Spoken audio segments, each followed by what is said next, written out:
தெய்வமாக விளங்கி கொண்டிருக்கக்கூடிய கிருஷ்ண பரமாத்மாவை வணங்கி இந்த இனிய நன்னாளிலே எல்லோரும் எல்லாம் பெற வேண்டும், இல்லாமை இல்லாத நிலை வேண்டும் என்று எல்லாம் வல்ல பரம்பொருளை வேண்டிக் கொண்டு அனைவருக்கும் இனிய கிருஷ்ண ஜெயந்தி நல்வாழ்த்துக்களை தெரிவித்துக் கொள்கிறேன். வண்ண வண்ண பூக்கள் பூத்து கொடுக்க எங்கும் வெள்ளி கிண்ணத்தில் கரைத்த சந்தனத்தை போல எங்கும் மனம் வீசி வண்ண வண்ண பட்டுடுத்தி முக மலர்ச்சியோடு இங்கே வருகின்ற என் அன்பான உறவுகளுக்கும் தமிழ்ச்சங்கத்திலிருந்து வருகின்ற அறிஞர் பெருமக்களுக்கும் இந்த மாபெரும் பட்டிமன்றத்திலே குழந்தை போல் அமர்ந்து நம்மை எல்லாம் குருகூடப்படுத்த வருகின்ற நடுவராக வருகின்ற மும்பை நகைச்சுவை மன்றத்தின் தலைவர் அண்ணாச்சி ஆர்வம் பாண்டியன் ஐயா அவர்களுக்கும் எங்களோடு பேச வருகின்ற இவர்களெல்லாம் மாபெரும் பேச்சாளர்கள். நான் வருஷத்துக்கு ஒரு அப்பப்போ பேசிட்டு இருக்கிறேன். அதனால மிகப்பெரிய பேச்சாளர்களுக்கும் பார்வையாளராக வருகின்ற சபையோருக்கும் என் அன்பார்ந்த வணக்கத்தை தெரிவித்துக் கொள்கிறேன். நடுவர் அவர்களே, இன்றைய தலைப்பு, இன்றைய காலகட்டத்தில் செல்போன் சுமையாக இருக்கின்றதா இல்லை சுகமாக இருக்கின்றதா? இல்ல சுகமாக சுமையாக இருக்கிறதா?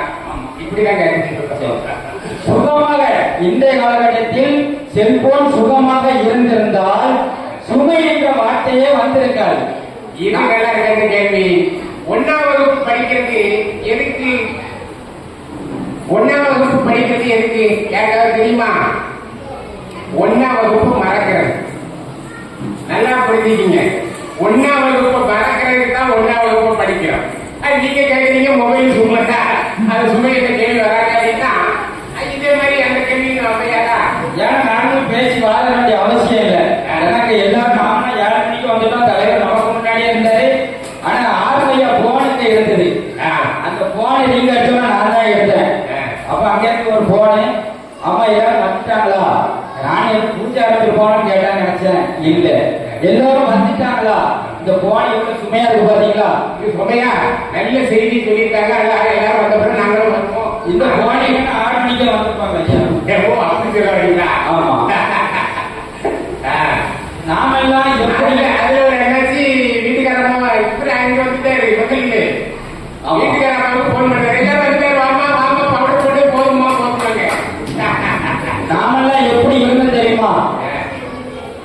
ஆடு மாடு கோழி குருவி குச்சி காடு தர விவசாயம் வயக்காடு வியாபாரம் என்று இயற்கையோடு சுற்றி தெரிந்த மனிதனை கோயில் குளம் கும்பாபிஷேகம் திருவிழா பண்டிகை, அதாவது தீபாவளி திருக்கார்த்திகை பொங்கல் என்று பண்டிகைகளையும் திருவிழாக்களையும் குடும்பத்தோடு மகிழ்ச்சியாக கொண்டாடி கொண்டிருந்த மனிதனை ஆச்சி தாத்தா அம்மா அப்பா பெரியப்பா சித்தப்பா அண்ணன் தம்பி அக்கா தங்கச்சி மாமா மச்சான் என்று உறவுகளோடு உறவாடி கொண்டிருந்த மனிதனை இந்த செல்போன் எப்படி ஆக்கி வைத்திருக்கிறது?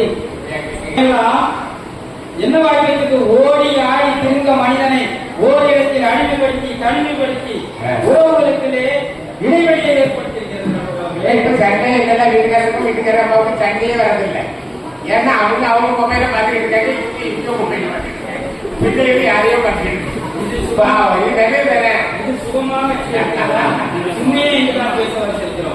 நாங்க செல்போனை பத்தி பேசவே வரல. செல்போன் ஒரு பயன்பாடுக்கு அவசியம் தான். ஆனா செல்போன் என்ன? நம்ம பேசுவதற்கும் தகவல்களை பரிமாறிக்கொள்வதற்கும் தயாரிக்கப்பட்ட ஒரு கருவி தான் செல்போன். நாங்க செல்போனை பத்தி குறை கூற வரவில்லை. சட்டியில நிறைய சோறு இருக்கு. அந்த சோத்தை 3 நேரம் சாப்பிடலாம் ஒரு நாளைக்கு. ஆனா 24 நேரம் சட்டியில சோறு சாப்பிட்டே இருந்தா அளவுக்கு மிஞ்சினால் அமிர்தமும் நச்சு. அது பாரதியார் அழகாக சொல்லியிருப்பார். சொன்னாரு. ஆனா அந்த ஊர்ல இங்க வந்து அது மாடு வைக்க முடியுமா? காலையில எண்ணிக்க முடியுமா? ஆனா நீங்க எந்த குழந்தையா விளையாடுதா? தவணம் குழந்தை முதல் தள்ளாடும் பெரியவர் வரை இன்று செல்போன்களை மூழ்கி கொண்டிருக்கிறோமே. செல்போன்ல விளையாடுறா இதைத்தானே நாங்கள் சுமை என்று சொல்கிறோம். ஒரு சுறுசுறுப்பாக இருந்த மனிதனை சோம்பேறியாக்கி அவனை நோயாளியாக்கி உடல் உழைப்பை மறக்க வச்சு அந்த மொபைலுக்குள்ள அவ்வளவு பிரச்சனை. மனுஷனை அப்படியே மறக்க வச்சு இன்னைக்கு பைத்தியமாக செய்ய விட்டு இருக்கின்றதே இந்த செல்போன் தான். நாங்கள் சுமை என்று பேசியிருக்கிறோம். இன்னைக்கு எல்லாரும் பெண்கள் எல்லாரும் வந்திருக்கீங்க. யாராவது டிபில உங்க டிபில உங்க போட்டோ வச்சிருக்கீங்களா? யாரும் வச்சிருக்கீங்க? கை தூக்க பார்ப்போம். ஸ்டேட்டஸ்ல ஒரே ஒரு ஆள் தான் கை தூக்கியிருக்காங்க. ஏன்னா மத்த யாரும் வைக்கல. மரப்பாச்சி பொம்மைகளுக்கு கூட ஆடை உடுத்தி அழகு பார்த்த இனம் நம்ம இனம். ஆனா இன்னைக்கு நமது செல்போன்ல டிபிலையும் ஸ்டேட்டஸ்லயும் நம்ம போட்டோ வைக்க முடியல. அப்படி வைத்தோமானால் ஆபாசமாக அதை எடுத்து வலைதளங்களை போட்டு இன்னைக்கு சீரழித்துக் கொண்டிருக்கிறார்களே. இது சுகமாக இருக்கிறதா? இதைத்தானே நாங்கள் சுமையில் பேசியிருக்கிறோம். ஒரு சின்ன பிள்ளை கையில நீங்க மொபைல் கொடுத்து நம்மளால வாங்க முடியுதா? ஏன் வாங்க முடியல? இன்னைக்கு நம்ம சாப்பிடணும்னா நம்ம தான் போன கொடுக்குறோம். அது அழுதுனா நம்ம தான் போன கொடுக்குறோம். அந்த பிள்ளை கையில நம்மளால போன வாங்க முடியுதா? பிள்ளையை கண்டிப்பதற்காக எந்த ஒரு பெற்றோர், பிள்ளையை கண்டிப்பதற்காக எந்த ஒரு தாய் தகப்பனுடைய கரங்கள் ஓங்குகிறதோ அந்த வீட்டில் தான் அந்த பிள்ளையினுடைய வாழ்க்கை தரம் உயர்கிறது. நடுவர்களே, நல்லா சிந்திக்கணும். இன்னைக்கு வீட்டுல டிவி ஓடும்போது டிவியை பார்ப்பவர்களை விட டிவியை போட்டு மொபைல் பார்ப்பவர்கள் தான் அதிகம். எல்லாரும் அழகுனாங்க. டிவியில அடிக்கடி அடிக்காங்க, டிவியில அடிக்கடி அடிக்காங்க, டிவி இல்லாத சோறு கிடைக்கிறாங்க. இப்போ மொபைல் இல்லாத சோறு கிடைக்கிறாங்க. என்ன பண்ண காலம் மாற்றம். உண்மை அதுதான். ஏன்னா எல்லாம் அத்தான் அழகா சொல்லிட்டு இருந்தா டிவியும் ஓட விட்டு நான் மொபைல பார்த்துட்டு அங்க வாரணும்னா அதுக்கப்புறம் வீடியோ வந்து ஆயிடுச்சு. அவன் அந்த அளவுக்கு வீட்டுல நீ பிரச்சனை இருக்குன்னா நீ செல்போன் நாங்க வரணும். நடுவர்களே, ஒரு குழந்தைக்கு அந்த காலத்துல பொம்மையை கொடுத்தா அந்த பொம்மையை மனிதனாக நினைத்து மனித நேயத்தோடு விளையாட்டு கொண்டிருந்தது. ஏன்னா பெண் பிள்ளைகளால் அழகா ஒரு வீட்டை கட்டி சோற கொண்டு எப்படி சமைக்கணும் கற்றுக்கொண்டு இருந்தது. மனச்சோறு. ஆமா, குண்டு வீட்டுக்கு போற ஏன்னா மொபைல் அப்படி விளையாடிட்டு இருக்கான். ஏன்னா பைண்ட போனேன். ஏன்னா அந்த கேள்வி அந்த அளவுக்கு மொபைலுக்குள்ள மூழ்கி கொண்டிருக்கிறார்கள். நடுவர்களே, இந்த உலகமே நம்ம கைக்குள்ள மொபைலுக்குள்ள அடங்கி நம்ம கைக்குள்ள கைக்குள் அடங்கி இருக்கிறது என்று எல்லாரும் நினைத்துக் கொண்டிருக்கிறார்கள். அது மிகப்பெரிய தவறு. அந்த மொபைலுக்குள் நாம் அடங்கி வெளியே வர முடியாமல் திகைத்துக் கொண்டிருக்கிறோம். நடுவர்களே, வீட்டுல அரிசி இருக்கோ இல்லையோ வீட்டுக்கு 4 ஆண்ட்ராய்டு போன் இருக்கிறவர்களே. அன்னைக்கெல்லாம் நண்பர் வீட்டுக்கு போன் அடிச்சேன். நண்பர் போன் அடிக்கல, நண்பர் மனைவி போன் எடுத்தாங்க. போன் எடுத்தவொடனே சொன்னாங்க வெளியில போயிருக்கிறாங்க. அப்போ ஒரு நம்பர் கொடுத்தாங்க. நம்பர் கொடுத்தாங்க, வாட்ஸ்அப்ல அனுப்பியிருந்தாங்க. அந்த நம்பர்ல வாட்ஸ்அப்ல என்ன நம்பர் வந்ததுன்னா புருஷன் 2. நான் ஆச்சரியமாயிட்டேன். திரும்ப போனச்சு என்னமா புருஷன் 2 போட்டுக்கல அப்படின்னு கேட்டேன். இன்னொன்னு இருக்க புருஷன் போனே என்னமா இப்படி போயிட்டாரு. ஏங்க அவர் 3 சிம் வச்சிருக்காரு. ஒரு மொபைல்ல 3 சிம் வச்சிருக்காரு. புருஷன் 1, புருஷன் 2, புருஷன் 3. இன்னொரு சொல்லலாங்க. இன்னொரு அனுப்புறாங்க புருஷன் டெம்பரவரி. பெருமையாரு யார் கையில இருக்காங்க அப்படிதான் வீட்டுல இருக்குங்க. இல்ல அப்படித்தான் இருக்கு. இன்னைக்கு வாழ்க்கை எப்படி இதெல்லாம் சுகம்னு 2 பேர் பேச வந்திருக்காங்களே. எவ்வளவு பெரிய சும்மா வீட்டுக்காரர் எப்படி வச்சிருப்பாரு மனைவி பார்த்து.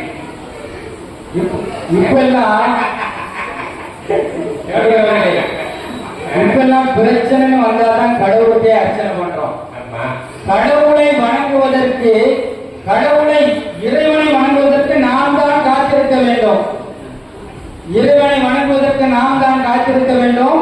நம்மை காத்திருக்க வைக்க கூடாது இறைவனை. ஆனா நீங்க எல்லாம் நம்ம எல்லாம் என்ன லேட்டாக டைட்டா வாரோம். ஆனா அந்த காலத்துல வந்து ஒரு மனிதனுக்கு பிரச்சனை என்றா கோயில் என்று கோயில் கூட சுற்றி வந்தான். ஆனா இன்னைக்கு என்ன பண்ணுகிறார்கள்? இறைவனையே கைபேசியில கொண்டு வந்துட்டாங்க. எப்படி? ஒரு இறைவனுடைய புகைப்படத்தை போட்டு இதை 10 பேருக்கு நாம் அனுப்பினா அந்த 10 பேருக்கு ஷேர் பண்ணா 1 மணி நேரத்துல நல்லது நடக்கும். இல்லைன்னா கெட்ட செய்தி வரும்னு இறைவனே கடவுளே கைபேசியில கடவுளுக்கே வந்து கெட்டு போடி வருது நடுவர்கள கடவுளுக்கே வந்த சோதனை. அது யாரு? அந்த அம்மாவுக்கு அண்ணன் ஊர்ல இருந்து அனுப்பியிருக்காரு. இந்த அம்மா 9 பேருக்கு அனுப்பியாச்சு. கடைசியில யாருக்கு? புருஷனுக்கு அனுப்பியாச்சு. புருஷன் திரும்ப எல்லாருக்கும் 9 பேருக்கு அனுப்பி திரும்ப அந்த அண்ணனுக்கே அனுப்பியாச்சு. எல்லாரும் பயபக்தியில அனுப்பியிருப்பாங்க நினைக்கிறீங்களா? இல்ல, பயத்துல அனுப்பியிருக்காங்க. இது ஒரு சுமையாக தெரியவில்லையா நடுவர்களே? அன்னைக்கெல்லாம் ஒரு காலையில 7 மணிக்கு 5 மணிக்கு ஏர்போர்ட்டுக்கு போனோம்.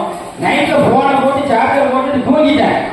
காலையில 4 மணிக்கு எந்திரிச்சு குளிச்சுட்டு மொபைல் எடுக்க சார்ஜர் போட்டவன் அந்த சுவிட்ச போட மறந்து நிறைய பேர் இருக்காங்க. சுவிட்ச போட மறந்துட்டு காலையில என்ன பிரச்சனை பெருசு உடனே செக் பண்ணி பார்த்தா 220. வேகமாக நாளு பிளேட்டில் போனாலும் பரவாயில்ல, வீக்கே இருந்த நல்லவர்களே. என்னைக்கு ஒருத்தர் பாத்ரூமுக்கும் படுத்துட்டு தூங்குற ரூமுக்கும் மொபைல தூக்கிட்டு போறாங்களோ அவங்க வந்து உட்படவே மாட்டாங்க. இது நான் சொல்லல நடுவர்களே, இன்றைய ஆராய்ச்சியாளர்கள் சொல்லி கொண்டிருக்கிறார்கள். நீங்க நிறைய பாத்ரூம்ல தான் அவங்க மொபைல பாக்குறாங்க. சிரிக்கிற பார்த்தா உண்மை அதான் நடுவர்களே. என்னைக்கு பழைய சோத்துக்கு பதிலா பருவரும் கேப்ப கடைக்கு பதிலா தேவசியன் ஆடி போனாரோ அன்னைக்கு நம்மளுடைய ஆரோக்கியம் கெட்டு போச்சு. இதற்கெல்லாம் காரணம் இந்த செல்போன் தானே. நிறைவாக கொண்டு சொல்லி முடித்துக் கொள்கிறேன் நடுவர்களே. இந்த போன் வந்தாலும் வந்துச்சு, என் கண்ணு கூட கெட்டு போச்சு. உண்மையிலே தெரிய மாட்டேங்குது, கண்ணாடிலாம் வாங்கிட்டு வந்திருக்கிறேன். ஏன்னா கை நம்ம இன்னைக்கு கையில இருக்கிற கடிகாரம் போச்சு, கடிதம் எழுதுறது போச்சு, காலாண்டு போச்சு, அடுத்த டேப்பு ரெக்கார்டர் எல்லாமே போச்சு. இந்த போனுக்கு ரீசார்ஜ் பண்ணி பணமும் போச்சு, நிம்மதி போச்சு, தூக்கம் போச்சு, எல்லாம் பல பேர் வாழ்க்கையே போச்சு. எல்லாம் போச்சு. கடைசியில் 1.5 லட்சம் வரைக்கும் போன் வச்சிருக்கிறேன். எல்லாம் போச்சு நடுவர்களே. இன்றைய சூழலில் செல்போன் சுகம் இல்லை, சுமையே சுமையே என்று வாய்ப்புக்கு நன்றி பாராட்டி வாழ்க வளமுடன், வளர்ந்த ஒற்றுமையுடன் என்றேண்டும் உங்கள் அன்புடன் ஏற்றம் வைக்குமாறு நன்றி, வணக்கம். அற்புதமா ரொம்ப கஷ்டப்பட்டு அப்படி கஷ்டப்பட்டு நான் நல்ல ஒரு வாங்கி வச்சிருக்கேன். ஆக மொபைல் என்பது அவர் சொன்னதை போல கஷ்டம்தான், இந்த உலகத்திலே கஷ்டம்தான். அதை நாம் அதிகமாக பயன்படுத்துகின்ற போது கஷ்டம். அவர் சொல்லுகின்ற ஒவ்வொரு வார்த்தைகளிலும் அவர் அனுபவ ரீதியாக கடைபிடித்து அதை சொல்லி இருக்கின்றார். ஒரு பிள்ளைகிட்ட மொபைலை பார்க்க முடியலங்க, அதை விட நமக்கு என்ன அந்த மொபைலை யூஸ் பண்ணவே தெரியல. ஆனா பிள்ளைகளுக்கு தெரியும். நமக்கு முன்னாடி இருக்கிற அந்த பிள்ளைங்க மொபைலை கொடுப்பாங்க, நம்ம விட அதிகமாக அதனுடைய மூளையிலே பதிவாகி செல்கிறது. இந்த புத்தகத்தை எடுத்து படிக்கிற குழந்தைகளை எங்கேயாவது பார்த்திருக்கீங்களா? ஒரு வருத்தப்படுறாரு இல்லையா? எந்த குழந்தையாவது புத்தகத்தை எடுத்து படிக்கிறா? படிக்கல. டாக்டரே புத்தகத்தை எடுத்து படிக்க மாட்டேங்கிறான். இப்போ மொபைலை பார்த்து ஆபரேஷன் பண்ணலாம். எனக்கு அந்த ஆபரேஷன் நிறைய பேர் ஆபரேஷன் பண்ணும்போது பக்கத்தில் மொபைல் வச்சிருக்கிறான். சமீபத்தில் ஒரு பேப்பர்ல பார்த்தேன், மொபைலை பார்த்து ஆபரேஷன் பண்ணி அவர் அவுட் ஆயிட்டார். ஏன்னா நிறைய பேர் அந்த மொபைலுக்கு அடிமையாகி தங்களுடைய மூளைகளை செயலிழந்து அதற்கு அடிமையாகி போகின்ற அந்த காட்சியை தான் அவர் விரிவாக விளக்கமாக சொல்லுங்க. உடனே இந்த அம்மா எந்திரிக்கிறாங்க, எந்திரிச்சு சொல்றாங்க, இவங்க யாரும் மொபைல் பார்க்க சொன்னா நாங்க கண்டுபிடிச்சது எப்படி கண்டுபிடிச்சோம் அது பண்ணிட்டு இப்படி சொல்ல இருக்காங்க இல்லையா? அப்படி என்று பேசுவதற்காக இவர்கள் வருகின்றார்கள்.